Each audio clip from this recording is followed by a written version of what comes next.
Good morning. Hello. How are you? Good morning. Just Uh, logging in, just getting started. Thank you for let me. having a chat with me today. I didn't do much to my background. I just put some dark matter, dark energy. It's Neutralinos. Yep. Nice. All right. Welcome to Well, welcome to live, everybody. We're going to talk about some dark matter today. Uh, David asked if I would speak, and I used to study this stuff. Oh, it's been about 20 years, but we still talk about it a little bit online here. And specifically, yeah, supersymmetry. Supersymmetry gives us some dark matter candidates.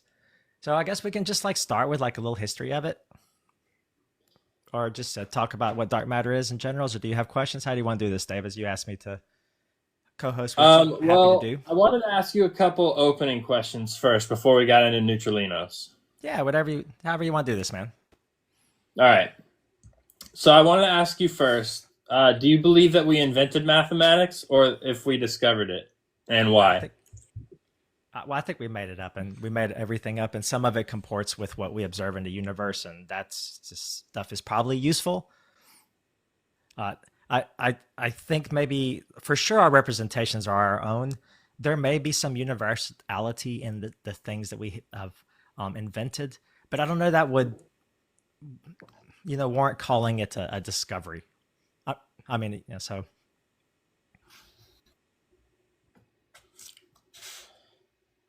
See, I personally love the idea that we invented it.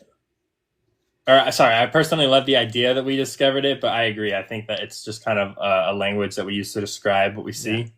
yeah, it's useful for making predictive for generating this predictive systems that's we use in physics and we call some of those theories. But also there are other ways, right? Deep neural networks can also make predictive systems like our mind. Your mind is another way to that does physics in a way, right? But I want to caution people. It's like we're very limited with our bodies and physics, right? What we can sense, what we can do. And I have these discussions online a lot about how common sense is king of knowledge. And I'm like, no, it's when the first step you take beyond common sense is your first step towards like true knowledge. Because there's a whole world out there that's the different scale, size scale, energy scale, then that's a whole universe. And we have access to only such a small region. But thanks to our sensors, our technology, we can speak to the universe in a broad set of phenomena across a really large set of energies. Hi, y'all. Welcome to the live. I'm hanging out here today with my friend David, and we're just going to talk about dark matter and other stuff related to science for a little while. Somebody asked, David, I'm going to just feel, somebody asked about this. This is a little Dell operator, but actually has a matrix in there that's associated with the spin structure, but it basically tracks changes across space and time and folding in a little bit of the spin structure. Go ahead, man. If you had some questions, I'll just. Yeah. Was there a specific moment or influence that pulled you into physics, like a teacher or a book or a It was memory probably that stuck? yeah. So I got pulled into science probably when I got a little microscope when I was about 8. And so just like you just pick up like this murky water and you look at it and it's like holy crap, it's a whole other universe in there, and it was just mesmerizing to me. And the creatures, some of them were really symmetric and had like these cool geometries, and others were amorphous, amoeba type things and paramecium. And so I don't know, that got me interested in science. And then I really liked math, and I actually thought I was going to I do have a degree in math. And I thought I was going to pursue math at the PhD level, but I really didn't like real analysis. I loved abstract algebra, which is kind of the group theory, and and and I thought that was really nice. But the real analysis wasn't for me, and could have been my load at the time with the teacher. But what got me into physics was my high school teacher. Uh, I couldn't because of my the way I went to school in Alabama, so we're a little backwards. But anyway, I couldn't take calculus, so I had to take. I actually learned calculus in physics, which was really neat. I think it was a nice way to learn calculus because you learn it in the context of like Newton's laws, the connections between position, velocity, acceleration, and that is a really just like concrete way to talk about differentiation and integration without getting into any abstraction really. And it's why I naively thought that like as long as my kids knew how to do like multiplication and addition, that kind of thing, that you could do calculus, because really all you need to know is be able to divide and multiply numbers, and then beyond that is just the mental exercise of how small can you take things, right? There's these limits. So calculus is about these limits. I don't know if CP is maximally violated by neutrinos. That's a good question. FF, I have a FF CSF asking about neutrinoless double beta decay. I haven't looked into that. I don't even know what's going on there. I know we're ramping up Fermilab, right, to generate a neutrino. It's going to be a neutrino factory, right, for Dune, the deep underground neutrino experiment. Mm-hmm. And so that's I don't know if they're bringing up the luminosity of the beams. I think more protons. I haven't kept up specifically with the particle physics stuff. Anyway, go ahead, David. I'm kind of there's people in the chat. Just want to keep them No, you're engaged too. good. Take your time. Why particle physics? Why go smaller and smaller into subatomic world instead of going bigger and bigger like cosmology and astrophysics? Well, I kind of did both, right? Dark matter brings you the connection of both, but really, I mean, if you want to find out what the fundamental stuff is in the universe, and that's really what particle physics is after, is like, what is the fundamental stuff? And so we have a decent model, the standard model of physics. It's got, it's got its issues, but we're going back to this stuff of like discovery or inventing, right? We invented all this stuff. It's amazing how well it comports with the actual behavior of the universe. And really, in the energy scales that we probe, the models we have are pretty good. We build these effective theories, right? They're really good in some energy scales, like Maxwell's equations. I have behind me here the picture of the hydrogen atom. This is a catastrophic failure for Maxwell's equations. You don't get this stuff out of it, right? You have to adopt a new way of thinking about the universe, and this is quantum mechanics. And then it's a field theory, like general relativity is, but the fields now no longer comprised of just like numbers or vectors, if you will, but that like operators and functions. So it becomes really abstract, and that comes along with a lot of heavy duty math. All right. Well, if you weren't a physicist, what do you think you'd be doing right now? Um, that's a good idea. I don't know. So I really liked. I don't know. Maybe I could be like a music teacher or something. I really liked. I have a minor in music theory, and I took a couple of years of classical guitar and played my whole life. So I don't know. It might be nice to be like just a teacher, a high school band teacher. That would have been awesome. Yeah. Yeah. How about that? We'll go with that. My daughter just graduated high school, and I loved going to all the high school band events, and that would have been a fun, probably a very hard job. Oh, I bet. Yeah. My initial thing was like maybe I would have been like a mathematician, but that's kind of boring. Physicists and mathematicians, they kind of go hand in hand. Yeah. I mean, no knock on mathematicians. I mean, physicists are just kind of tethered in reality, whereas mathematicians can pursue anything they want. There's a limitless amount of universes a mathematician is interested in pursuing. They don't, Yeah. obviously. We all focus and specialize, but in general, physics is worried about this universe. Yeah. Physicists, Mathematics is a lot more abstract. yeah. Or it can be. Do you have a math degree? No, I don't. Okay. I work in utility engineering. So what I do is dispatch linemen if there's something wrong with overhead power lines. Yeah. And redesign the system. And if we have to install underground utility power lines, then I design that system. Oh, very nice. Yeah, somebody asked me to work the utility pole problem, so I got on and did the free force diagram. Obviously, neglected the weight of the power lines, which you probably cannot do. They're heavy and they bow. Yeah. Well, let's get into it. What exactly is a neutrino, and why do scientists think it might make up the mysterious stuff that we call dark matter? Okay, so you said neutrino, but I think you meant to say neutralino, right? Neutralino, Yeah, yeah. because a neutrino is a standard model particle, but it is what's called like a hot dark matter candidate. That means it is a dark matter candidate by virtue of the fact it doesn't really interact electromagnetically, so it's weakly interacting, which is one of the characteristics of dark matter. But neutrinos cannot be dark matter because this stuff needs to be slow enough to hang around, right, and hang around and affect the gravity of the objects in galaxies. And this is how we have detected them. The first time we saw dark matter, which is a hypothesized substance that does not interact with electromagnetic radiation in any wavelength, but it makes up like 5/6 of the matter in the universe. So it's out there, it's pulling, or however you want to think about it, it is generating gravity, but it is not interacting with light. And that is, we do not see it in radio waves, gamma rays, visible IR. So this is dark matter. It's 5/6 of the matter in the universe. Now we have to have it if general relativity is to give us the a proper description of the macroscopic dynamics we observe. That is the rotation curves of galaxies, mostly lensing. We also see, gravity can act as a lens. And we can come back to this, David, but you can build a telescope using gravitational lensing. I don't know if you've seen these. They are insane. I mean, I'm talking about like imaging continents on planets that are, dozens of light years away type of Wow. resolution. Yeah, it's insane, but we'll talk about that later.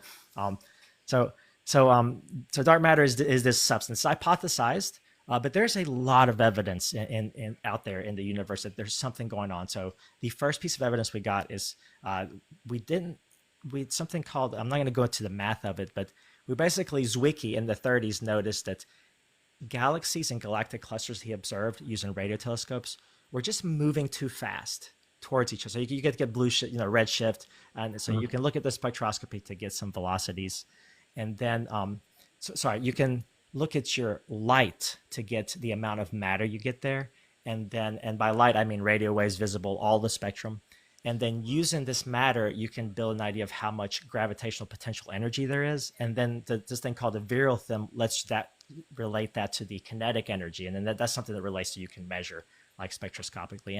And what he found is that galaxies were going way too fast.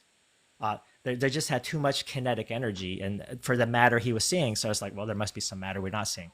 Then we have to hop forward, about into the 80s, where Rubin started measuring actually galactic velocity curves. So back here, I have, and this was really the piece of evidence that gives us our most precise kind of idea of how dark matter may be distributed in galaxies. But I have this graph here, and here's a galaxy. So this is the center of the galaxy. As we go this way, we're getting smaller. So we're getting further away from the galaxy. And then this axis tells us how fast objects rotate around. So this is just like their tangential velocity. And so as I move away from the core, I'm seeing more and more mass, so my velocity goes up. And then eventually, the mass here becomes less and less dense, so I'm encountering, right? At some point, this thing is starting looking like a point source, so my velocity should go down. This is what we see in our solar system, by the way, right? The fastest planet is Mercury, and everything slows down as you go out. So we expect to see this kind of behavior as we get far away from all the central mass. But instead, we see stuff's just flattening out. Like the velocity just goes up, and it stays constant as far as we can see. And when I say see, a lot of the astronomy done out here is hydrogen, gas in the 21 centimeter hydrogen line, which is the spin flip transition of the hydrogen atom. The proton electron have magnetic moments, and they can align or anti-align. And when it flips, it emits a 21 centimeter hydrogen radio wave, and so we can track that. And you get all this by just doing the same thing as we did before, spectroscopy. Like in my lives, I'll say probably every live, man, it's like spectroscopy is magic. It lets you slice the universe into epochs, so it's like a time machine almost. It also lets you do chemistry like light years away, because right, you can see spectroscopic signatures of certain compounds. This is what James Webb is trying to do to detect life on planets, or really would be the goal is like to characterize the atmospheres of exoplanets, right? And then once you characterize them, you'll see there's some compounds in there, and some of them may point to life. But either way, you're kind of doing chemistry, some light form of chemistry, right? You're understanding what compounds are there by virtue of their interaction with light. Thank you all for being here. Thanks for the likes. Go ahead, David. Spectroscopy stuff amazes me every time I hear about it. Yeah. And then going beyond that, so I just talked about the rotation, but then we've had lots of lensing experiments. We've had lensing from regions of space, like the bullet cluster is a good example, that don't seem to have hardly any matter. And so there's a lot of good evidence for dark matter, even though we have not been able to detect it, and it is not a part of our standard model of physics, right? And so this is where what you have up there, Neutralino, comes in. It is a dark matter candidate, but it's not a standard model particle. It's a supersymmetric particle. And supersymmetry is a kind of, if you think of a hierarchy, we have like string theory and then supersymmetry in a standard model. The supersymmetry is basically another space-time symmetry that allows you to convert between all these matter, what we call matter stuff, the leptons and quarks, convert them into bosons. And so the end result of that is that you end up with kind of like the same number of degrees of freedom in both sectors, the bosonic and fermionic sector of the universe. But would that necessitates a lot of new particles. And so supersymmetry has a lot of new particles, and associated with our particles, excuse me, is a lot of free parameters. Our standard model of physics has about 19 free parameters. And so it is a good, like the Lagrangian approach to describe the dynamics, the interactions using symmetries and all that. It's very well mathematically founded. But at the end of the day, you still have these free parameters, and we fit those to experiments. So in a way, our standard model is a phenomenological model, if you will, in that it tells us that this is the structure, but there are these ties or free parameters we have to make to the universe so that it comports, that it matches it. And so neutralino is just a potential lightest, stable supersymmetric particle. If something called R parity, it's another kind of quantum number. If that's conserved, then these things should be everywhere in the universe. And they are what we call a Majorana fermion. They are their own anti-particle. And they are fermions. They're spin 1/2. They're the supersymmetric particles of the Z. And the mass of them, when we talk about supersymmetry, there's so many free parameters. Am I here? I was lagging a little bit. Okay. So what we do is our experiments, though, basically chop off huge regions of where these parameters could be. And so the experiments we do in Fermi Lab and CERN and astrophysics, they basically place bounds on what some of these parameters would be. And so the bounds on the mass of this thing, the last time I checked, which has probably been about a decade, I don't think that much has changed, but like a couple thousand times the mass of a proton. So these things are pretty big. Remember, and the proton's like 1,000 times the mass of electron. And so neutralinos, they do satisfy being large mass, I should say, and they're cold. We don't believe that the simulations have them not going at no fraction of speed of light, like significant, unlike neutrinos, right, which are going essentially the speed of light. They're ultra relativistic. And so about 1,000 times the mass of the proton. They interact weakly with a force it's like the weak force. It's not quite that. It's they have a quark interaction. And what else do we have about neutralinos? We'll get to it. If I forgot some more stuff, you can just ask me. Just throwing out some facts about them. Out of all the dark matter candidates, what makes neutralinos stand out to you as especially promising? Yeah, so they have the right kind of velocity distribution, so they can hang out in galaxies.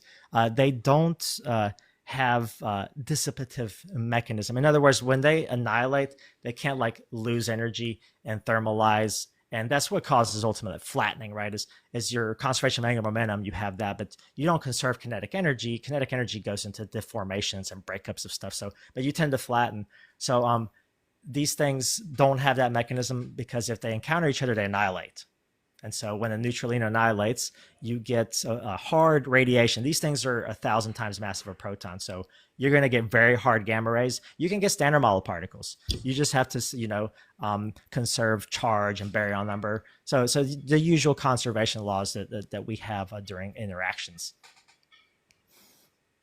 Okay. So they're cold and they interact at the right level. They don't interact electromagnetically. And they're valid with respect to like supersymmetry. So they're not just like pulled out of the hat. They're not just made up. When we do hypotheses, you know how it is. You've been on this app. How people talk about theories as hypotheses. But scientists, a theory is not a hypothesis for a scientist. And in the same way, like a hypothesis for a scientist is not just like some person just like randomly saying, "Hey, I'm going to try this." It is, it's a person that has an understanding of the mathematics or the phenomena, and that is drawing upon previous knowledge and creativity, of course. And we do get people all of a sudden will try something completely new, but they'll justify it, and at least it's mathematically justified. And neutralinos are considered stable. Yes, if our parity is conservative, and our parity we just think of it as like another quantum number, but this is another thing associated with supersymmetry. That means that they don't decay like other particles. That's right. Yes, so they're around, which is important. What actually makes them stable? So they're stable just like an electron is stable. They are a fundamental particle, right? That they're not a composite particle. So protons are composite particles, but we think they're stable. I don't know what the estimates of proton lifetime are. They're longer than the lifetime of a universe. But the kind of the cheap answer for you is that uh, they don't have to be stable. But if there's, it's just another quantum number called R parity, and I didn't go through my notes. But if that is conserved in reactions, then all supersymmetric particles will eventually go to that. I have also seen recently that photinos, I think, are considered to be potential dark matter candidates.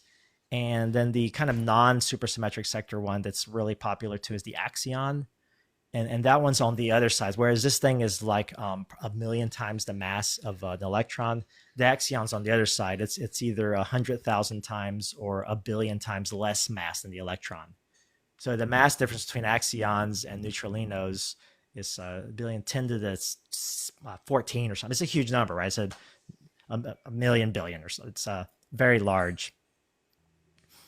But so axions are another dark matter candidates, and they're more like a field. They act more like a wave, but it's everywhere in space, and it just kind of adds a little bit more mass. What happens if our parity isn't there? Then neutralinos wouldn't be stable, and they would just decay into standard model particles that are very energetic, and that would have happened a long time ago. Okay. And they wouldn't be a valid candidate. I have the understanding that neutralinos expand with the universe. Yeah, so they're like other matter, just kind of riding along in space time. And as space time expands, it takes us with it, right? Galaxies that are far enough away that they're receding from us faster than the speed of light, or not technically going faster than the speed of light in space time. It's just there's that so much of that space is expanding between us. That apparent velocity is like that. And yeah, neutralinos get dragged up in that too.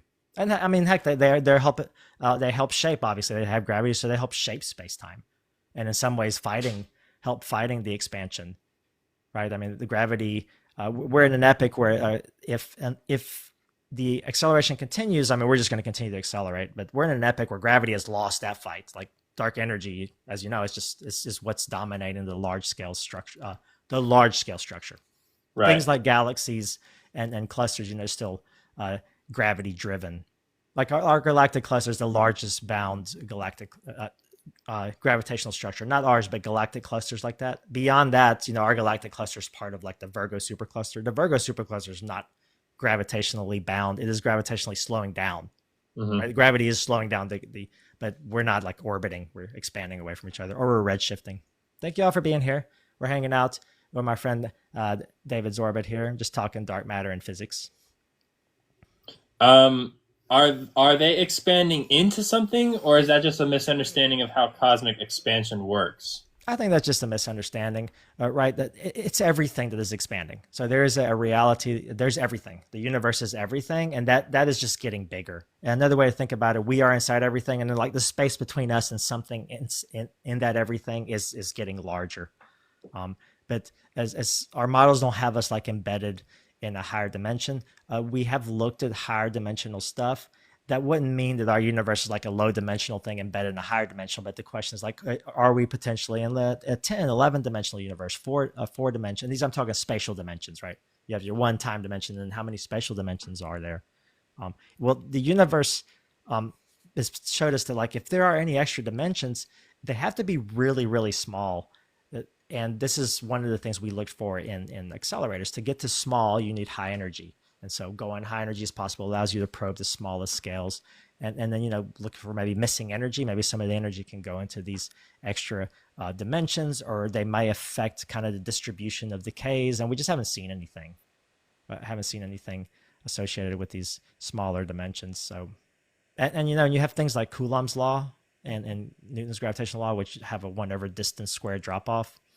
And that's evidence that we're in a 3D, three spatial dimension universe, because that distance squared comes from the area of a sphere, which is 4 pi r squared in 3D.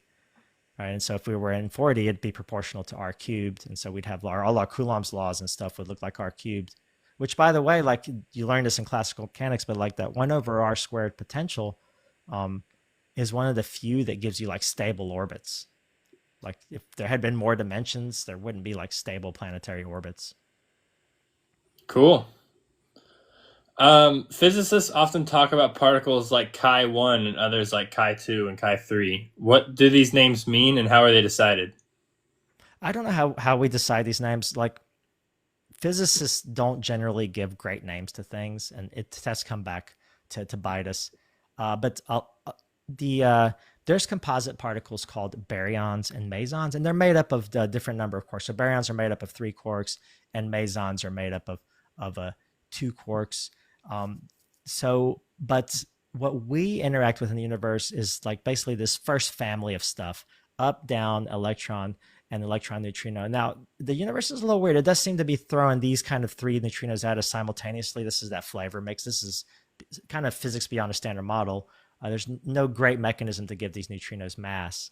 But these weird particles you're talking about are, instead of being like up, up, down, you might have like a strange up, down. Like you'll just start mixing families. You start grabbing quarks from these high energy. So this is high energy. To get to these, you have to go very high energy.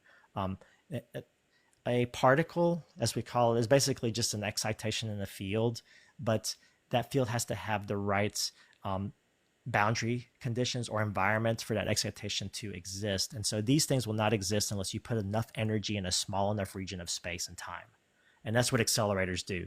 And once you get to these very high region energy, these things can start to exist. Not only that, this Higgs boson can start to exist as a particle, right? Instead of being a field that just is all through the universe, giving things inertia, it can actually manifest as a particle if you get enough energy. So all these weird particles, they're just different combinations of like protons. They're like excited protons and pions and things of that nature. I don't All know how to right. name them though, man. I'm sure for those, they probably there's some rationale. Why is Chi 10 the most important neutralino when it comes to dark matter? What makes it special compared to the others? Um, so I would guess it's the I don't remember if we had a sector. I guess it has no charge and it's stable. Oh man, I'm getting somebody really wants me to join their live. I'm already in another one, bro. Thank you all for being here, hanging out, talking dark matter. What exactly is it made of? Is it mostly a Beano, a Wino, or a Higgsino? Oh, I don't know. I can't remember, man. It's been too long. Yeah, I meant to actually pull up my dissertation and go through this stuff, but I didn't think we were going to get that technical into supersymmetry. I did not. I will say, like in grad school, I had to take a year of quantum field theory, and then on top of that, I had to take a supersymmetry course. I just did not like supersymmetry. The number of Yeah. free parameters in supersymmetry is pretty intense. And even in my dissertation, I did minimal supergravity, which is almost a toy model of supersymmetry. And it didn't have a lot of extra parameters on top of the standard model parameters, but it's kind of a toy model, right? Right. Well, if neutralinos like Chi 1 don't interact with light or normal matter, how do we even look for them? What kind of experiments are we trying for them right now? Yeah, that's a good question. That was really the topic of my dissertation, which was the direct and indirect detection of neutralino dark matter. And so you have 2 modes. You have direct detection, and that is that the neutralino will come in and will hit a nucleus and interact with it. And these are massive. So even though they're not very fast, they do have velocities, kilometers per second, and they can come in and interact with something like on the order of the weak force, but that would deposit a phonon, basically vibrate the this thing, and then so you could that phonon can be transmitted so through something uh, like piezoelectricity or just a detection. I don't know what the primary form for phonon detection is, but we were targeting the amount of energy deposited in germanium detectors. And so using germanium detectors deep underground to mitigate any kind of background, because like neutrons and cosmic ray stuff are like a very large background that's much larger than the expected signal for neutralinos. And so you have to get rid of this background. But the problem is, like, even when you go underground, right, like even ground is radioactive, right? These interactions are so rare that it really, the problem becomes suppressing the background. And then given that these are gravitational objects, these things can also they orbit. So they can orbit and they do interact a little bit regular matter, so they have a chance to start to accrete maybe inside things like the Earth or the Moon, and then so there might be some small signatures that would come from them. And but I mean, accrete is like there's a higher density of them, not necessarily like in the core of the planet, but kind of near it. So you might expect to see near like massive objects an excess of something like gamma rays that don't have another source. It would be these things hitting each other and annihilating. So that's the two modes of detection. You would look for the annihilation products of these things, which would be very hard. Gamma rays would be one example. Or you would look for very small phonons to be deposited in something like a germanium detector. Okay. Have we seen any hints that might be it, or are we still in the dark, so to speak? So there's the only hint was an Italian team, I think was in the 90s, but nobody's been able to reproduce that result. They had shown, I think they were doing this direct detection with something like the deposited energy, looking for deposited energy in a regular material. Mm-hmm. And they'd shown a seasonal variation as we were going around the sun, which was kind of something that would be expected in their model for the dark matter, but not for things like cosmic rays and the background radiation, which you would expect to just be coming at you like constant. But nobody's been able to reproduce that result. So I would say no. We don't have really any hints of supersymmetry in any of the accelerator stuff we did. We didn't. That's right. We looked for supersymmetric particles, which means that they're either really, really massive. This is the thing with supersymmetry and string theory. Like if it could just be that we don't have the energy scales to actually probe these theories yet. Yeah, we'll give string theory. I'd always been kind of on the fence, but it is mathematically founded and it does make predictions. It's just we don't have the technology to access that physics yet. Right. Do you believe we'll ever discover neutralinos in our lifetime? I don't think dark matter exists. Oh, okay. So I since left the field, man. No, I don't think so. I think that there's a better model of gravity, and that we will find that. And then, gotcha. but that's not up to me. I wasn't smart enough to sort that out, and I knew I didn't really want a career like just doing supersymmetry and looking for dark matter. But don't get me wrong though.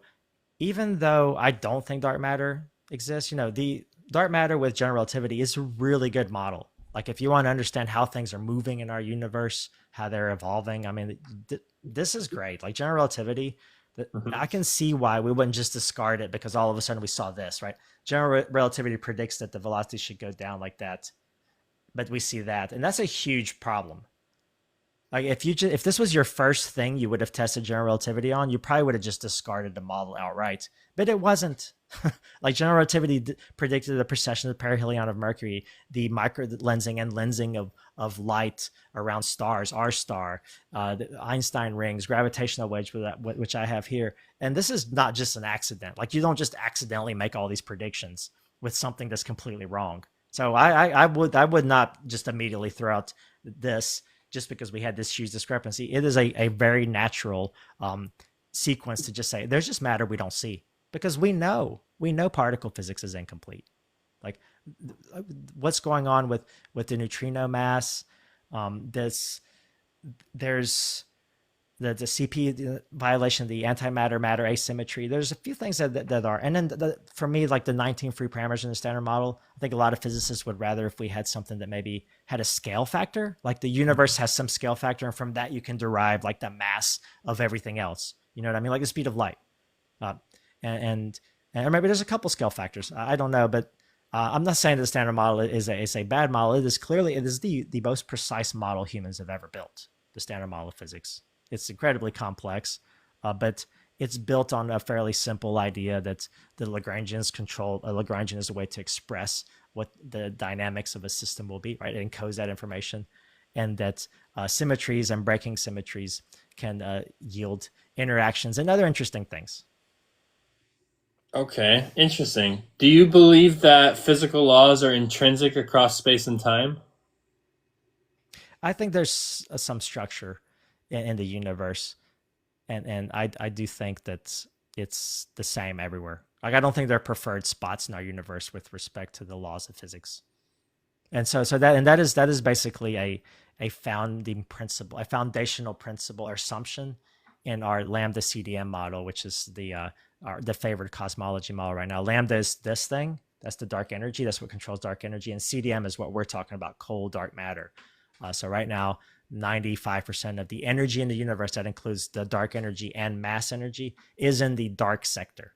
That is that this dark energy, I really acts as like a negative pressure expanding things. And dark matter is 5/6 of the matter. So really you left with us being only like 5% of the energy density of the universe. And by us, I mean our protons, neutrons, that kind of thing, electrons, this stuff, the stuff we're Yeah. made of. Basically just these, we're basically just this, and that. There's a crap ton of these, trillions of them going through at the same time, but I'm just like, we hardly interact with them. I don't know, maybe they're important in evolution. Maybe a neutrino come in every once in a while and tweak DNA. Well, that was all the questions that I had about neutralinos, especially if you no longer subscribe to dark matter. No, we can talk about dark matter, and I think it's a fine model. I got no problem with it. It's just like, as personally, it's not the career that I wanted. Right. Well, what if we don't find them and decades go by with no signal? What do you think that we like? What's the new theory of dark matter? Do you suggest? So people like Blitz, they continue to explore the math and the actual models that are behind relativity. And you've seen this thing called I've heard like the cotton tensor. So there's like a layer up that you can get this from something called the cotton tensor. I think if you like take the curl of it or something, so you can do a mathematical operation on a higher order tensor to get Einstein's field equation. But it has some other pieces. So just like Einstein's field equation, when you reduce it down to low velocity, low field, you can get the potential, the Newtonian gravitational potential, plus an extra piece. And it's that extra piece that was good at describe the precession of perihelion of Mercury. So I think there's just another model that's better.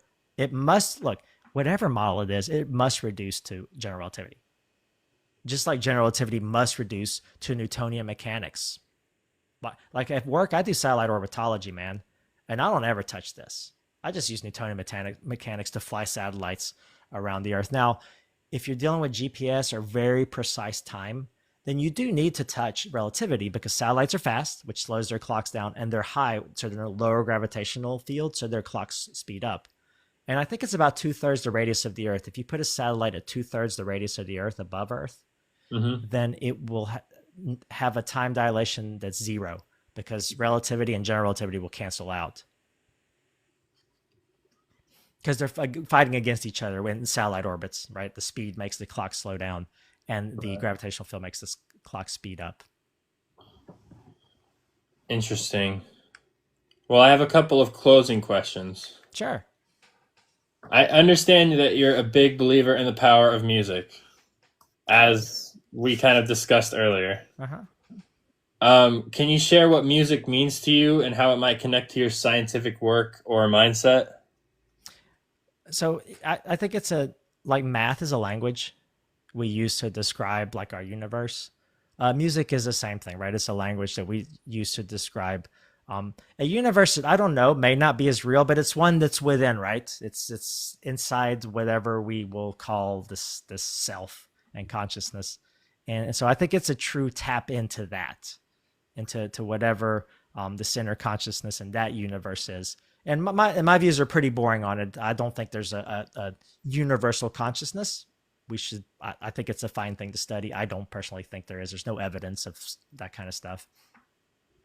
And with respect to my physics, I wouldn't say it has really impacted my physics a lot, but because I'm able to communicate, I think, or bring out the things that are inside, I think it has helped me kind of deal with some of my mental health issues. I'm a high anxiety person. I get to, a lot of people that can do analysis and dig deep, we tend to also like overanalyze too many things, and that can really hurt your relationships.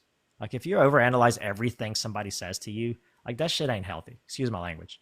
Oh yeah, definitely. So I think that the fact that that when I'm doing music, I try to kind of just focus more on what's sounds beautiful, instead of making it complex and a lot of stuff. Just like simple and beautiful, and I don't know, that helps kind of a guiding principle in how I try to interact with people. Just try to keep it simple. Well, what's your favorite kind of music? That has evolved over the years. It used to be like heavy metal. I mean, I learned on heavy metal and death metal and thrash and all that. You know, it's a '90s kid, and then grunge came around, so a little bit of that. Probably these days, I'm maybe I do probably more hip hop, like the I like a little bit of the kind of like trap sounding like hip hop. I like the kind of dark beats with a little bit minor and some dissonance and stuff in there. But I also still really like just some good like piano music. And I'm not picky, but just like a really good piano player. I don't care if you're playing, you know, Debussy or Rachmaninoff or Beethoven or Mozart or you know, I think piano is a beautiful instrument. And I love to listen to piano players, and so jazz piano I think is interesting. But that's about the only jazz I've ever gotten into is like a good and I don't really even know any good jazz piano players. But I just know I hear that and I'm like, oh, I like that. Yeah, Spanish guitar music is nice. Yeah, it's a hard question for me because I really will listen to any kind of music. My Yeah. playlist has all the brands, all the flavors, and if it has a pretty melody, I mean, I do a lot of pop, man. To be honest, I don't know, the simplicity of pop is kind of soothing to me sometimes. So I'm not looking for a bunch of complexity in my music at times. If I do want it, I'll go seek for it in the piano. I like some nice piano. Do you have a band that you would recommend people that you think is that needs more attention? Probably not. I think all the bands I listen to are pretty mainstream. So one band that I thought was when I was in college that I really liked, and they were kind of like a funk jazz band, was a band called Medeski, Martin, and Wood, and it was a trio. It was like a bass player, a keyboard player, and a drummer, and they Hmm. were really good. They were kind of like like it was jazz, but and I don't really like jazz or funk. So jazz and funk and country are kind of like my least favorite genres. But I'm not going to say they're bad because they all have their gems, as you know, right? Every genre of music has beautiful pieces. But Medeski Martin Wood kind of fused the funk and the jazz and came up with something I thought was kind of it moved. It had groove in it. I don't know, it was nice. Okay. Switching gears a little bit, do you see yourself as someone who protects what they love, even if that means becoming a kind of punisher to those who threaten it? Um, hmm. I yes, that's my natural inclination, but I'm trying not to do that because I don't think that's the best strategy. And we're dealing with a lot of turmoil in the United States right now. And as a scientist, I'm actually out marching and protesting to protect the public funding of science of research funds in our country because I don't think people understand what this money's going towards. They just see these headlines and these shitty, disingenuous posts on Twitter that fake transparency with misnamed titles of esoteric scientific journals that are cherry picked to elicit emotions. When in reality, just alone in the state of Alabama alone, just NIH funding gives us $400 million of funds, research funds. That's 4,000 jobs and about $1 billion of economic activity. That's hard to replace in the state of Alabama, right? And so this is just like so. I'm just that's just to appease like the capitalist. Now let's talk about humanism. Those 4,000 jobs, those are middle class people that are young scientists, engineers, right? That money goes to the facilities. So there's people that have to maintain those facilities. It goes towards the research, and then there's also overhead associated with administration, right? So those are all jobs. Those are people. And those people go and have families. They go spend money in their community.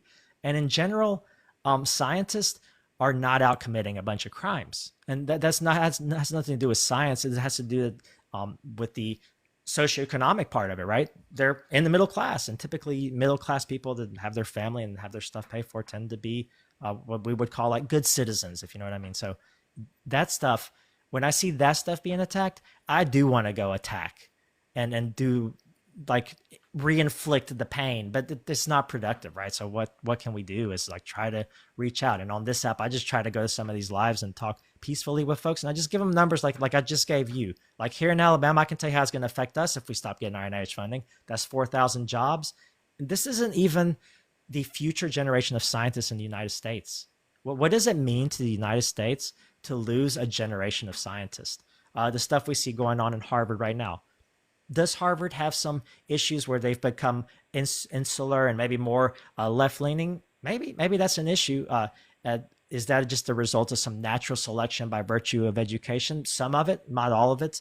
But so if there are issues, I don't think you go about them by saying you're done. You're the greatest learning institution in the world. You're just done, because I feel like you're not treating a certain sector of people correctly.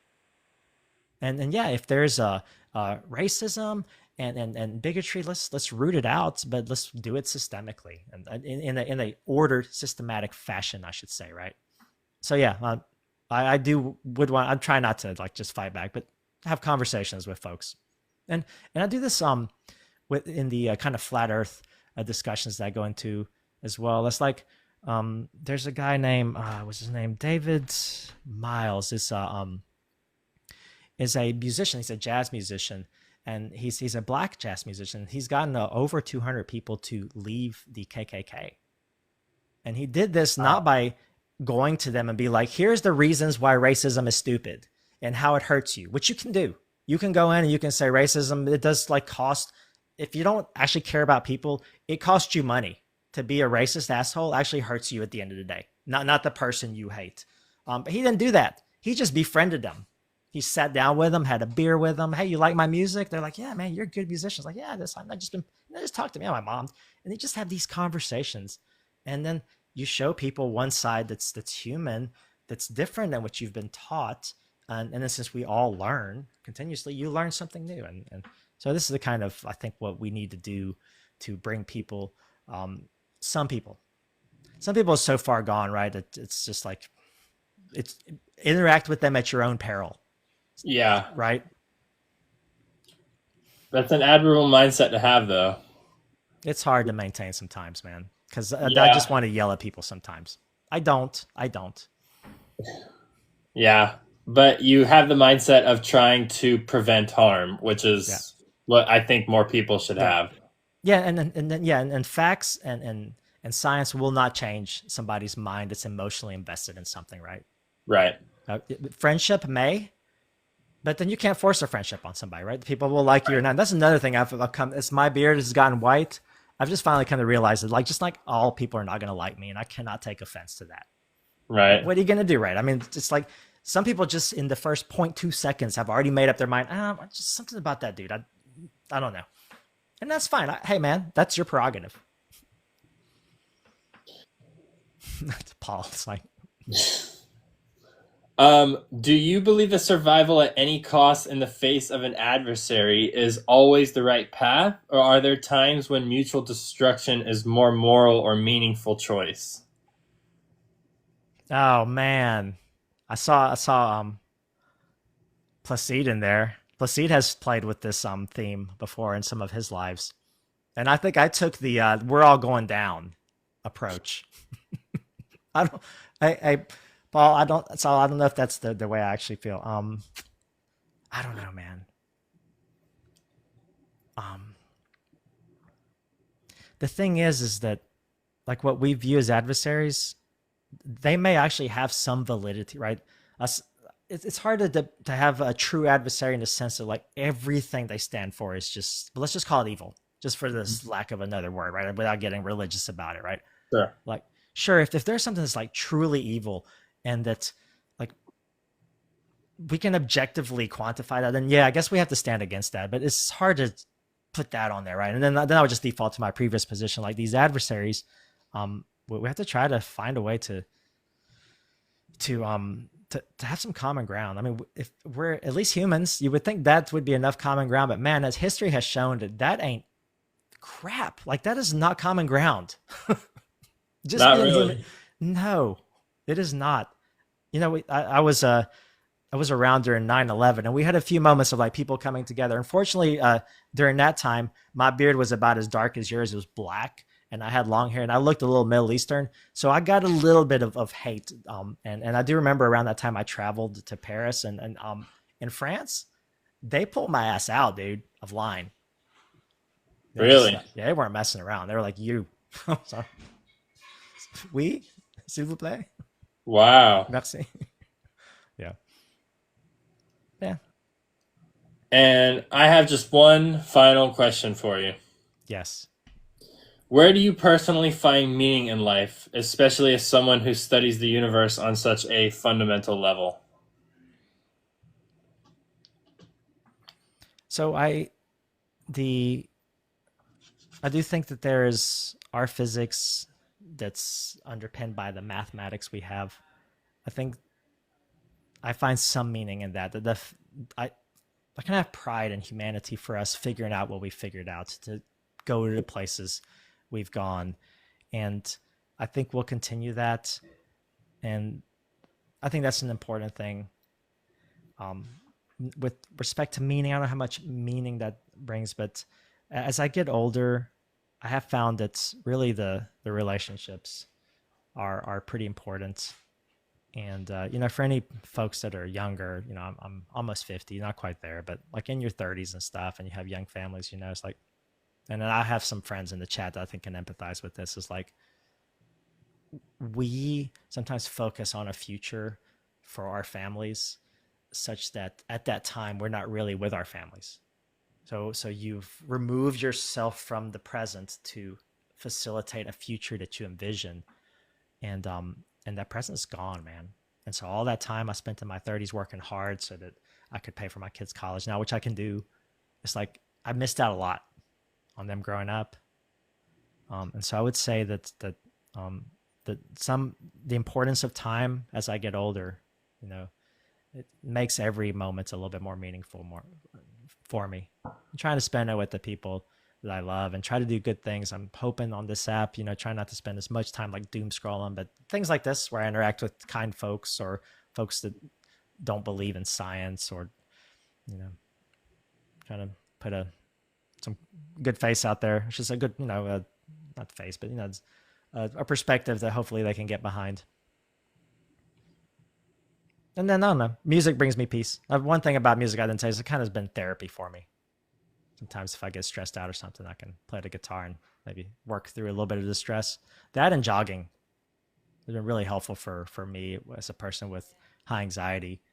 Having spent many decades kind of like self-treating myself with pot. I had to quit that in grad school to make it through, but before that,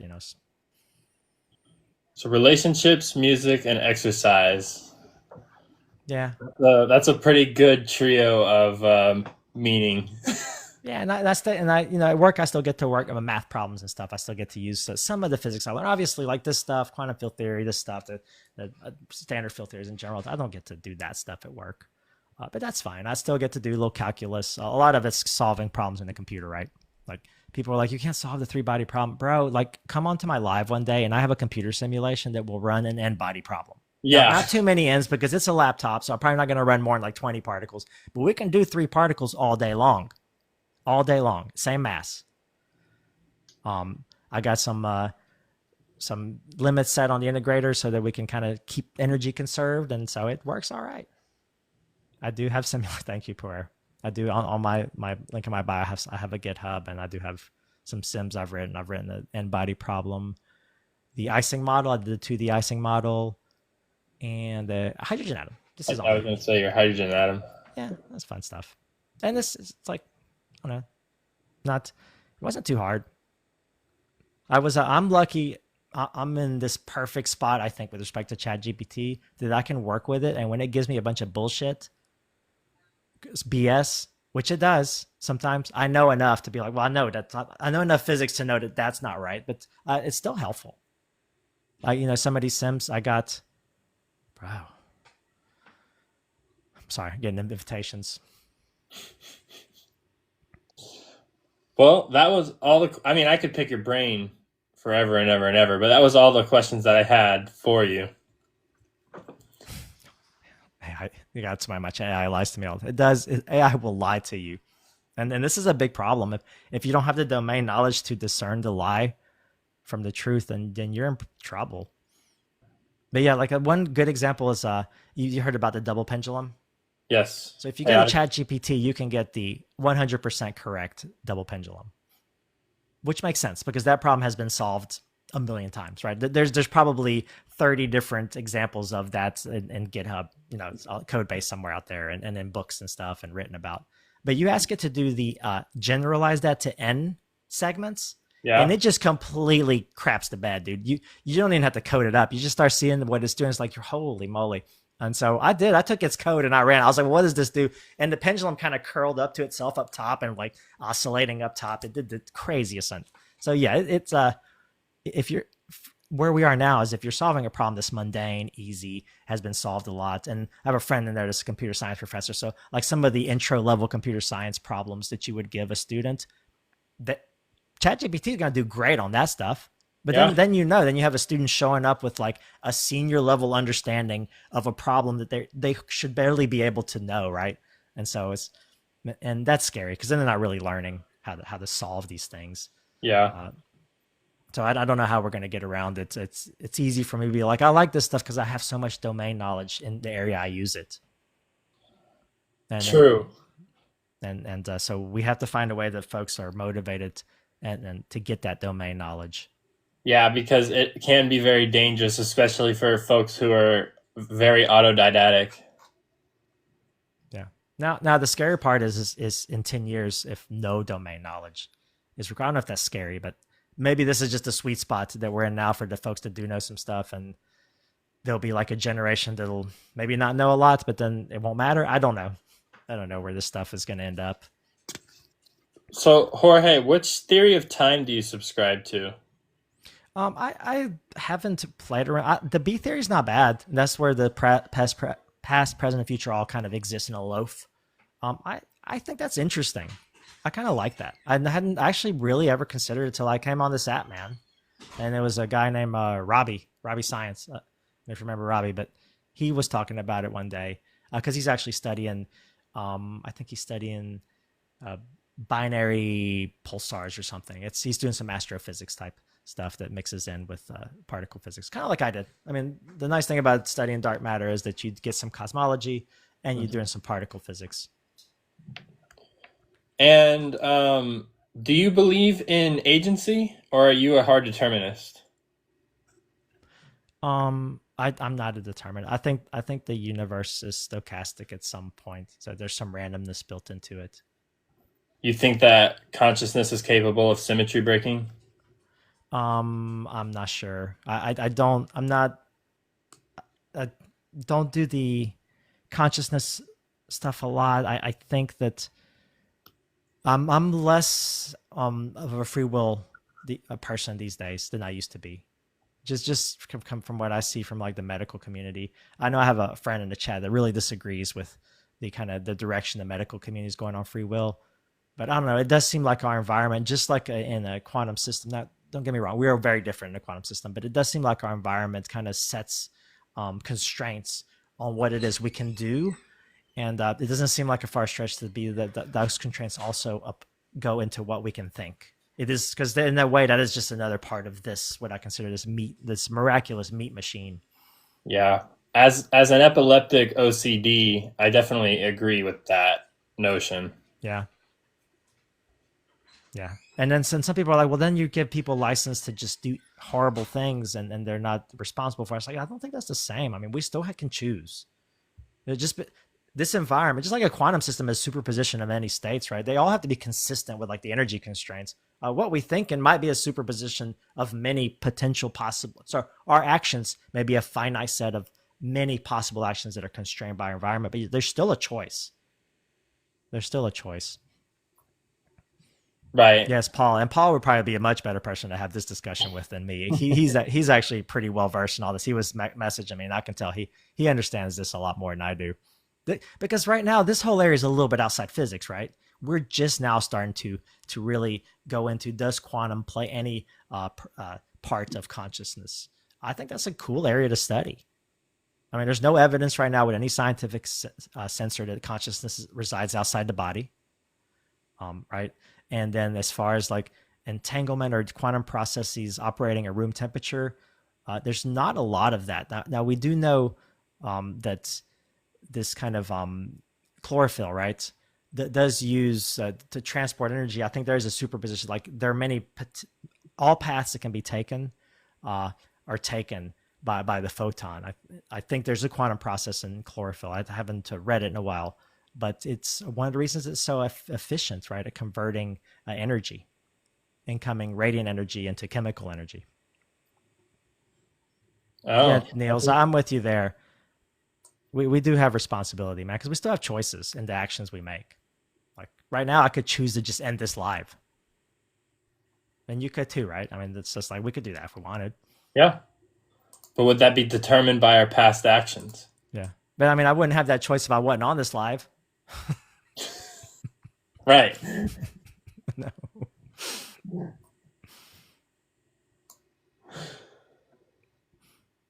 I'll go through. Thank you all for being here. We're just hanging out with David. He wanted to talk a little bit about the dark matter, so we talked about dark matter earlier, and a little bit of the light physics. Oh, responsibility and non-free will are inconsistent logically. Oh no, we got a few folks that actually know about this stuff. Yeah. We're gonna start the philosophy debates. Yeah, In a science I'm not lab. good at the philosophy. I did take a philosophy course and I enjoyed it, especially when I saw the connection, like the formal logic and how it's like it's all math. Like that stuff is the math part of philosophy, and philosophy did yield science. So I will always have special place in my heart for philosophy because that's how we got science. And I don't know. I think if we're gonna invent all the stuff we know, we might as well see if it matches up with the universe, which is what science does. It's kind of a little different than the other these other branches associated with epistemology. Oh yeah. If you had to choose another field to go into other than mathematics, what would it be? So it would have probably been something like music. No, I mean in the sciences. Oh, in STEM, yeah, in the sciences, I don't know. Electrical engineering probably would have been fun. Oh, really? Engineering? Hmm. Yeah, I mean, I'm pretty much like a glorified aerospace engineer these days. I do a lot of stuff I do some stuff with hypersonic flight, satellite orbitology, thermal physics, remote sensing. So there's some aerospace stuff in there, especially with the flights of things screaming through the atmosphere. Right, so aerospace does a lot with that. Turbulence, laminar flow, stagnation point, things like that. These are things I've had to learn on the job. But that's the thing. Like, people ask me all the time, if just getting a degree in electrical engineering doesn't mean you're going to go do electrical engineering per se. You just have a skill set, and if you can probably get a job in many sectors. I have physics friends that went into the medical field, that went into the financial sector. They're the ones that make a lot of money, by the way. And then I went into the private sector, the defense sector. There's research that's also private, which is fine, but it cannot all be private. Was it IBM that came out with these like topological superconductor with Majorana states? It was some company. Oh yeah, the new super solid states. Well, it's like scientists are like, hell yeah, that's cool. We haven't seen this state of quasi objects before. But of course, since it's some private companies, like they won't share the data. So like science, it's hard for science to proceed that way without peer review, right? We know people are biased, and people will do stupid. Once a decade or something, some big bombshell report of some scientists like having falsified data just to make a name for themselves, right? It happens, but that's why we have peer review, because scientists. I mean, we're all just people, y'all, and sometimes you do stupid people stuff. And peer review is one way. It's not perfect, but it's one way we try, right, to kind of mitigate the things that people do that are not good. We do a lot. I view as I'm pretty optimistic, man. I think in general people are pretty good.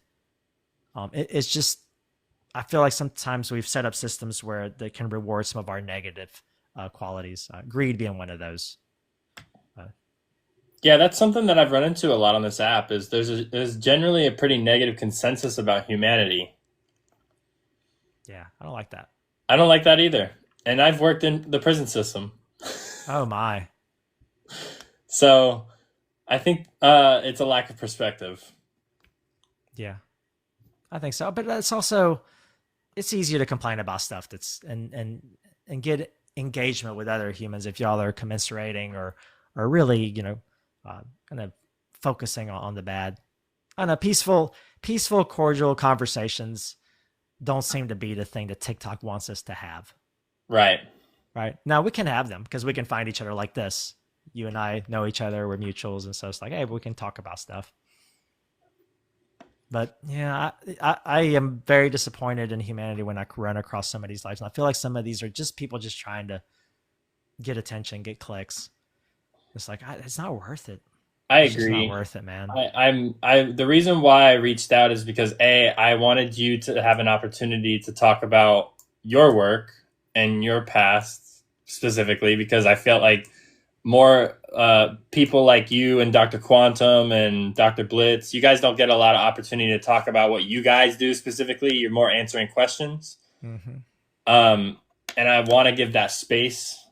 And secondly, I want to provide a space where like-minded science people can talk about science and educate and pass around information without the drama, without the debates, without the people constantly coming in and having to try and have, philosophical debates that end up getting lives taken down and stuff like that.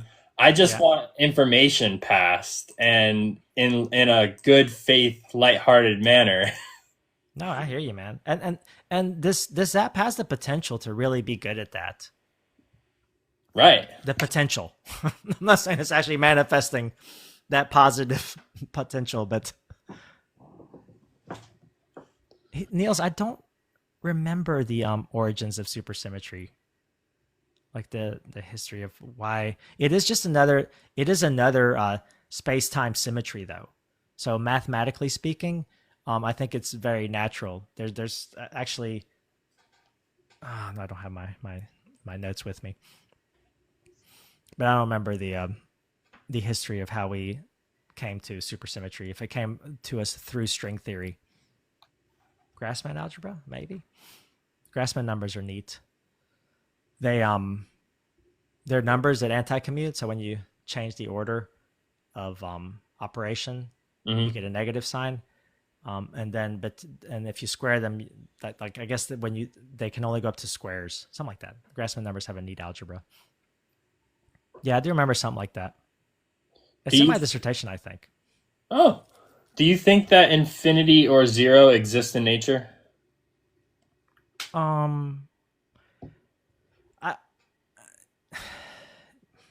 So I think the universe has always been around. So does that count like as an infinity? Like if we were to track the problem is we can't like track the time because it feels like the universe had a state at one time that there was no time. That depends. Right? Does your definition of the universe is always around, is there a cyclical framework involved? Yeah. Then no, it doesn't count. Okay. No, it doesn't count. Because we just restart the clock? Yeah. But just restarts infinitely many times. Okay, so and for zero, I feel like there could be a zero. Really? I do. I say that as I'm trying desperately to find an example of what might be a zero in nature. I mean, right? We can cancel out. You can have a laser that in phase. You can cancel out certain parts of a laser beam, but at the end of the day, then we're talking about like what's in the vacuum, and both this and that say that there's a lot of stuff in the vacuum, right? And actually, their disagreement in the vacuum is one of the problems in physics. Right. What this says about the vacuum is vastly different than that. So I don't know. I think infinity, yes, because I think whether it's cyclical or not, like the universe being around all the time is like an infinite amount of time. But I also recognize that there are probably epochs in that infinite universe of mine where time is not even measurable. What do you mean by it's an infinite amount of time? Isn't time just a measure of motion? Yeah, that's what I'm saying. But if I could sum up the amount of time that we have in a universe where time can be measured, I posit that would be an infinite number. even if it's a segmented, like little segments. Right. That's just perception of chronology, right? Yeah, I guess. Yeah. So maybe there's not infinity or zero. I know in math, like in our models, like if we have infinities, we don't like that. It's usually an indicator that the model is something's wrong with it. But that's fine. I'm like all of these models, we just made them up, and we know they're only we know they are valid within the energy ranges that we've been able to access, and that's especially important for this one because we've been able to access a lot here. And this, I think we need more work here than we do here. Okay. Personally, I think this is pretty close to whatever kind of fundamental structure there is in the universe, but I still think we need some more work here. Here, man, I don't know. Like this is a good model, but like I said, a pretty good number of free parameters. Um, there's not me, but there's people on this app you can talk to about renormalization to control the infinities that are in the models. And that to me, when I was in grad school, did not feel great. To be fair, it was a lot of math that was hard, and I was already overloaded with other courses. So that's a subjective thing, right? I'm not going to objectively sit here and say that renormalization is bad. It's actually pretty mathematically well founded, and it worked. I mean, it worked. It gave you, it put over here all the infinities into a sector that's not observable, and then everything over here that was observable, like the charge and mass and things like that, it they were all finite numbers now. But like if you go naively into this, when you start doing quantum electrodynamics and you calculate like the charge of the electron, you get an infinite number. And so, but you can renormalize. You can get you back to a finite number with some math. Interesting. And the math it was pretty hard for me, and I like math. Yeah, that's some advanced stuff. Yeah, field theories. These quantum field theories are pretty abstract. It's just when you get to quantum, you're already abstracting away so much, and then when you go to quantum field theories, like then you just adopt. You just kind of have dropped the notion of even what a regular field is, and it's no longer just comprised of like numbers or vectors at different points in space. It's now like functions and operators. It's weird. It's like what does that even mean? Like how do I get a measurable out of that? But you do. The Irish physicist, yeah, he knows about some stuff. Loop integrals. Yeah, I had a friend that for years he was using Maple, I think was, and he was just using it to help him do some of the tensor algebra to reduce some of these integrals to. They're still impossible, but impossible that could be like grouped with other impossible. I don't know. It was poor guy. He's still in the field though. He ended up doing what we needed done, which he was doing precision QCD calculations to help us with the Higgs particle discovery. Basically to help set triggers and sift through the data we were getting. What's your opinion on black hole like alternatives such as gravastars? I don't know much about gravastars and black hole alternatives. That's one part of like cosmology. Am I frozen? No. They're saying on my live. Okay, I've had I don't know last couple of days. I've had some. Yeah, no thoughts on that, man. Sorry. The black hole thing that I like most recently is that's kind of black hole cosmology. That we could be like within a black hole, and there might be other universes and other black holes outside of our event horizon. Um, that might be a way to explain the potential anisotropy in the cosmic microwave background radiation. This little kind of in this direction. I can't see it, but it lies kind of in that direction, which would be like a little bit of a dipole or quadrupole moment. Basically, there might be spin, and then the James Webb observation of a couple hundred galaxies that shows there was like preferred direction for them, like 65% of them or something were pointing in a similar direction, which was weird. Also, maybe evidence that the universe has some spin component, but if the universe is everything, we can't detect the spin because it would take space time with it. Like there's frame dragging. Right. If you've heard like of the ergosphere of a black hole, it's a region where you can only orbit in one direction. Yeah. And so this we see in our, the black holes drag space time with them. Our universe would drag all of space time with us. We wouldn't be able to notice spin. So if we see it, that means there has to be another like thing out there that we're rotating against relative to. You know what I mean? Yeah. So this is going to get into like Mach's principle or Newton's bucket or something. It's like when is motion observable? Well, it's observable relative to something else, right? In some way, especially constant motion. Like accelerations, you can feel, but um, so I think that's interesting with respect to black holes. And that is interesting. Did you ever look into string theory's multiple brains interacting that explains dark energy? No, the closest I got to I haven't to string theory was a supersymmetry, which Oh, they kept telling me was like string theory. That's the low energy limit of string theory, and I was like, okay, I don't know. I didn't take a string theory course, and so my understanding is pretty. I wouldn't say like it's layman's understanding of string theory, but if I could sit down maybe with a string theorist and they could explain it to me, because I do have some the background, right? So that would be the only thing that would separate me from the layman on string theory. And I just haven't had the motivation to actually go learn about string theory because I don't know if it was a fad and it's on its way out. I think it's cyclic. Maybe it'll come back in 20 years when we have better technology and maybe we can access. They did make some predictions I heard, but we were just too far away from being able to build accelerators that could test these things. I thought it was. I was under the assumption that most people subscribe to string theory over loop quantum gravity, trying to come up with a reconciled theory of everything. I have also heard that string theory is a framework where we can explore all of the forces together, where the math works out for both gravity and these. Whereas here we cannot explore gravity here because it's not a renormalizable uh, uh, force. And so not to get into renormalization though, but if you can't renormalize it, that means that you cannot make predictions that are finite. Like there are no observables that are you can predict that will be finite. Can we not renormalize loop quantum gravity? So that's just a different math. It's Gotcha. we do, and this is something I also learned on this app from a mutual Jaws. Is like we do have quantum theories of gravity. Like people think we don't have quantum theories of gravity. We do. They're just not this framework. They're not this kind of quantum field theory. There are other kinds of quantum theories. Got it. Okay. Oh, people bringing up the free will again. All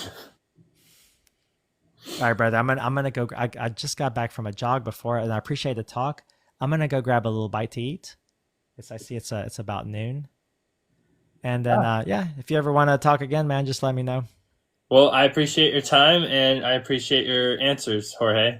Yeah, thank you for hosting and making these spaces for science communicators and stuff to just come hang out and chill. And it's always good talking to friends. Yeah, Appreciate you. And absolutely. all of you that came and hang out, I appreciate you guys hanging out. And sorry I didn't get, when I'm hanging out with guests and stuff, I know I don't get as much to chat and answering questions. But this is, David wanted some time and happy to oblige. And we'll do it again, and I'll probably see you out there in the TikTok spaces somewhere. Yep. All right. Be well. Bye, everybody. Bye, David. Thanks, brother. Bye, Jorge.